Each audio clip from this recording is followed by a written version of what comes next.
Now let's dive deep into this big LGBTQ plus story for today. I'm Edward Otto Zelke, and let's queer up gay culture.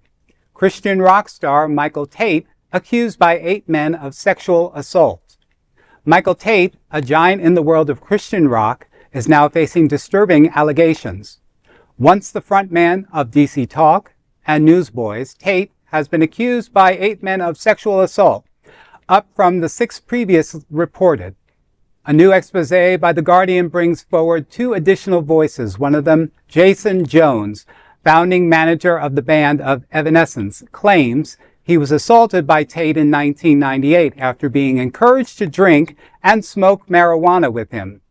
Jones alleges, quote, "I said no and pushed him off, but then somehow I passed out again. I woke back up and he was still doing it. I said no again, and he nodded and then nodded out. And then I woke up a third time, aggressively shouted no, and pushed him harder. It was then that he left me alone." Another man, Randall Crawford, recalls visiting Tait after a breakup in 2000. After one drink, he says, quote, "I blacked out and woke up with my pants around my ankles and licking my anus."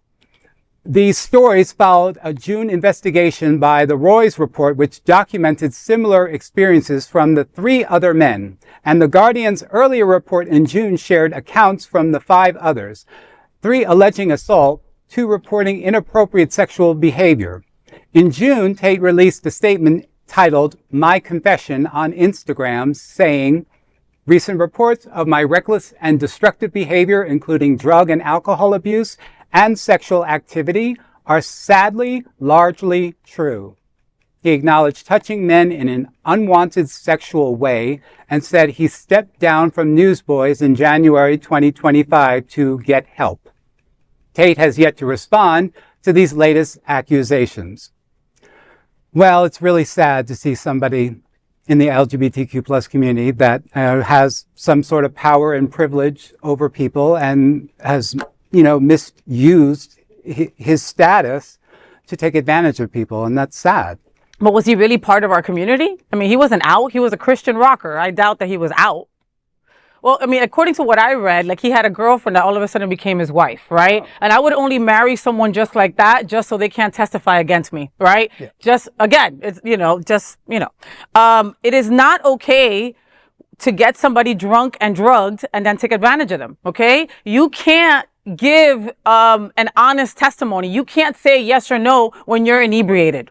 And this gentleman was saying no over and over again. And I've heard this story from gay boys over and over again. And some of them going, well, it was my fault. No, it wasn't your fault. Now the lead singer of Evanescence, he's like, I understand it was my reckless behavior that did this. Okay. That still does not excuse this man from taking advantage of you by no reason. And having the Lord as his backup and as his, as his reason for not being able to do things like this, which again, are so true. And then he comes out and puts it out on Instagram that way. Like he literally put in his Instagram, I am ashamed of my life choices and actions and make no excuses for them. I will simply call it what God calls it, sin.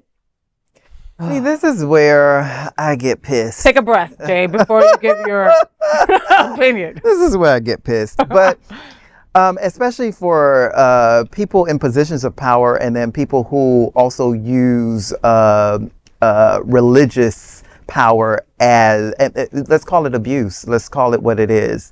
There's a separation from being LGBTQ, having an identity and a sexuality, to being a predator. Like, I think people conflate the two and it pisses me off. Like, people who prey on other people, it's not because they are gay. It's because they have a problem. It's because they have an illness. And this man clearly has an illness and the Lord wasn't able to fix it. Clearly he needed a little bit something more than Jesus. Because alcohol abuse, drug abuse, and also sexual abuse. But yet you're getting on stage portraying yourself as something. You have a problem, sir. And it has nothing to do with the sin that the Lord, no, it has nothing to do with LGBTQ. This all has to do with a personal situation that he needs to heal from. And it's sad to see that 8 victims came out of this. Eight people are going to have the same storyline. I mean, again, it's not a line. And you know there's what probably I mean? more. Gil, from your seat, what you think, baby? What I'm thinking is, and I'm not going to spend too much time on this because I don't believe in giving sexual predators airtime of anything. The only thing that I'm going to say is that no means no, and we need to get better about consent in our society, and we also need to get better at highlighting bad behavior when it comes in front of us and making sure that we thoroughly condemn that behavior. So that's the comment that I'm going to leave you. Know, when people do horrible things, they always say, "Oh, I need to go get help," right? You know, as someone who attends 12-step meetings and has been sober for 10 years, I take fault. I don't like that. You know what I mean? I don't appreciate that. Well, you know, Sean P. Diddy Combs, I got to get help. You know what I mean? Everybody is, I need to get in a 12-step program. Honey, you might need more than that. You know what I mean? Like, if you are a pedophile or if you are someone that's literally sexually assaulting someone, because that's what you're doing, then like Jay said, you need more, you know?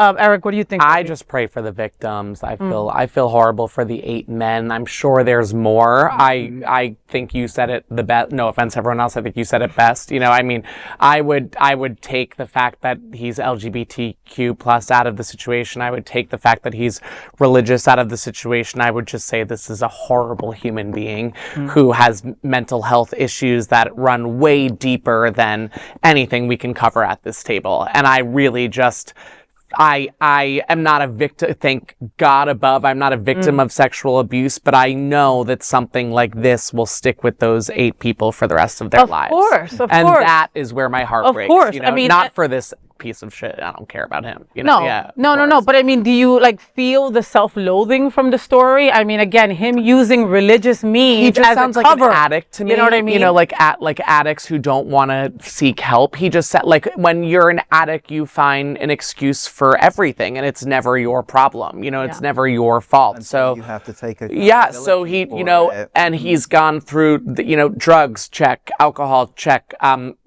gay predator, check. You know, it's almost like what's next, child pedophilia. I mean, it's horrible. So you know, this person, Christian rocker, not a drag queen. Not a drag queen. Just a reminder. Just a reminder. Never a drag queen. Yeah, never. That is the big LGBTQ story for today. There is no other queer nonprofit media platform like this in the entire world. Support our LGBTQ stories by subscribing and sharing Queer News Tonight.